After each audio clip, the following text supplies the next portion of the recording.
Good afternoon, and welcome back to the GSMC Chip Shot Football Podcast, brought to you by the GSMC Sports Network. I'm your host, Manny Maradiaga, live today on May the 6th to bring you another great show here to start the week with more stories around the NFL. So if you would, please remember to like, follow, and subscribe to the GSMC Chip Shot Football Podcast. And without further ado, I want to start kind of talking about basketball, about the 76ers and the New York Knicks game 6 last Thursday in Philadelphia, when, to give some context, the 76ers needed to win that game to extend it to 7 games. There was a lot of hostility around the New York fans and them taking over Philadelphia and whatnot, so there was all that talk about Ruben buying the tickets and then handing them out to a lot of Philadelphia 76ers fans and all that. And among that crowd of 76ers fans were A.J. Brown and Saquon Barkley. Of course, like most NBA arenas do, they show all the big celebrities on the Jumbotron one by one, and they usually get a reaction from the crowd, obviously, who are looking up at the screen. A.J. Brown comes up, a bunch of cheers, nothing bad. Then Saquon comes up, and with the amount of New York Knicks fans in there, a lot of boos rained down on Saquon Barkley. He gave a bit of a sarcastic laugh, and, nothing much was made of it. Saquon actually tweeted on the initial crowd reaction on his X account. All he said was, "It's been 2 months. No way y'all can still be this mad. Mother effort can't even go to a basketball game." That's what he tweeted initially from the crowd's reaction, and nothing too bad came of that, except one fan, somebody that replied to that tweet and said basically that he bailed on New York and that all the boos were warranted. He should have expected them, just something along those lines. Just fans still being mad about it, still being fans and having feelings a certain type of way around Saquon Barkley. And to that, it caught Saquon's eye, and like most Twitter exchanges go, he replied back to that one fan and said, "Let me educate some of you fans here. I can't bail or become a traitor if I never got an offer to come back. So I went to the organization I felt that was the best, and after already being here for a month, man, I'm excited to be an Eagle. Go Birds." That's what Saquon Barkley said after that replying to that fan, saying that. And that just brings up this question and really the bigger topic around this whole situation with Saquon. Of course, I felt a certain type of way as well about Saquon going to the Eagles, and I got my reactions from it. It did come as a bit of a surprise. I'm sure it hurt a lot of New York fans. Of course it did, by going from one division rival to another. But I think the biggest thing and the biggest topic that this really brings up is, who is more at fault here with this whole situation. You could look at Saquon and think, was he more wrong for going to the Philadelphia Eagles instead of choosing? I'm sure he had way other options to choose from as well. The Texans were in there. Was it wrong for Saquon Barkley to choose the Philadelphia Eagles instead of all the other options that he had? Or is it worse off by the New York Giants to not even offer him a contract to come back and sign with them after Saquon Barkley claimed that to be the case? And it is an interesting thing, referring to this offseason and his move. You look at the contract that he got with the Philadelphia Eagles. I mentioned the Texans as being another option. One option that I thought would probably be ideal. Of course, then the Texans went on to trade for Joe Mixon, so they've kind of addressed their running back situation. But at the time, I thought Saquon there with CJ and all the other talent that they had. Imagine then if they added Stephon Diggs. I thought it was a great situation for him. And I just never thought he'd join the Eagles, first of all, or that he'd even consider the Commanders, the Cowboys, or the Eagles. I know I saw reports around it. There was a lot of people that said that the Eagles were certainly interested, but I just thought it would never happen.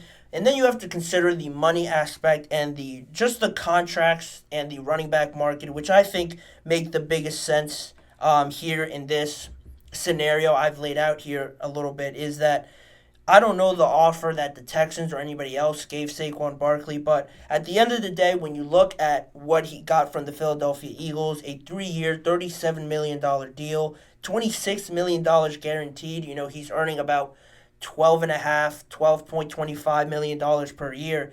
That's one of the highest. That makes him one of the highest paid running backs in the NFL. And this also just follows the offseason prior to that when the New York Giants gave Daniel Jones that massive contract. Now they're having second thoughts about that. So you think back to last year and that decision between Daniel Jones and Saquon. All right, you franchise tag Saquon. I'm sure he didn't love that, but he goes out, pretty much carries this offense when Daniel Jones goes down. They don't really have that many receivers.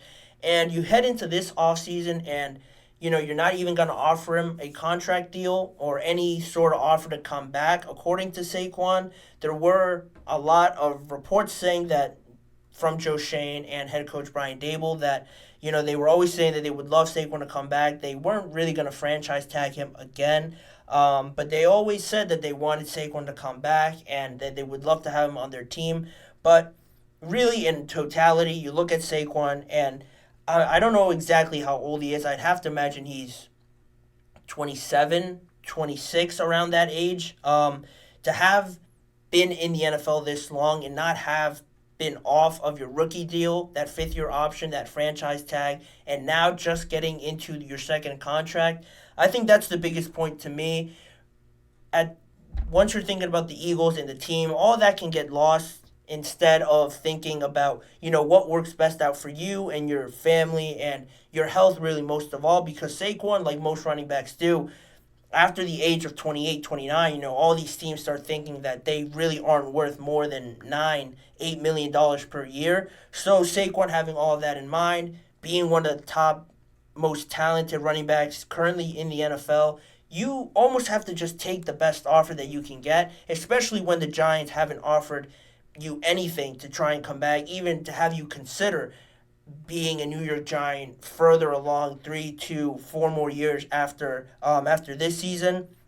That really is the biggest point to me, and it just I'm really just at a loss for words with the Giants and thinking about blaming Saquon if the Giants really didn't offer him anything else because he's just looking out for himself and just reading the room, knowing how this running back market is going, and just knowing that in a few years he might not get this offer ever again.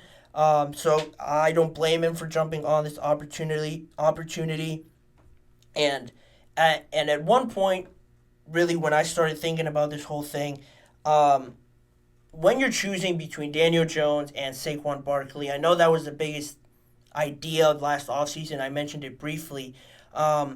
People will point to the quarterback being the most important position on the field. The quarterback gets the most money. He's the most vital piece in all of sports, people say.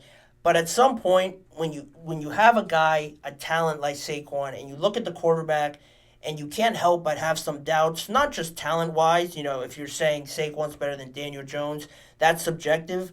Anybody can have an opinion on that, but the doubts come from Daniel Jones being hurt, having those fumbling issues, and just really not seeing really stable in there as your starting quarterback. And you have Saquon, who has been this generational all-world running back. At some point, I ask also, on top of who's more in the wrong in this situation, at what point do you start looking more at just having the best player on your team and giving him the contract that he deserves rather than falling back on this position sort of reasoning that just because he's a quarterback, just because he's a wide receiver, he's getting the money, not looking at the talent and what really each player has given to this organization. I think that gets lost a lot in these contract situations when teams just prioritize a quarterback, no matter who it is. It always just seems to fall in favor of the quarterbacks, and that's something that maybe the Giants fell into while negotiating this contract with Daniel Jones and Saquon. So that's something else that really just supersedes all this conversation of who's more in the wrong. But overall, I don't blame Saquon for moving on. I think it is, like Saquon said in his initial tweet, that it has been 2 months. let's get over it. I'm sure some New York fans haven't gotten over it as they showed at the 76ers games, and I'm sure they're still not going to get over it months now, probably heading into the season when he goes and plays for the Eagles in New York. I'm sure he's going to get 10 times as many boos, but that's just what comes with it when signing for the Eagles. A lot of fans take that personally. They're just being fans at the end of the day, so Saquon can't really change that, but picking aside, I don't blame Saquon for doing this. If they didn't offer you a contract, you just have to turn the page and just move on from it. He got a great deal with the Eagles, and I'm excited to just see him play with the Eagles and seeing how that whole offense just runs with Hurts, A.J. Brown, Devontae Smith there in the NFC. But that'll be that for that segment. And coming up on the rest of the GSMC Chip Shot Football podcast, we have a lot more to talk about. One being Odell Beckham Jr. signing with the Miami Dolphins. How does he fit in with Tyreek Hill, Jalen Waddle? What kind of deal that he got? That's coming up. Plus, a few Cowboys touched on the CeeDee Lamb situation, those being Dak Prescott and Brandon Cooks, talking about CeeDee Lamb's absence and his whole contract negotiations going on right now. Those two subjects coming up, plus a lot more on today's episode of the GSMC Chip Shot Football Podcast. We'll be right back.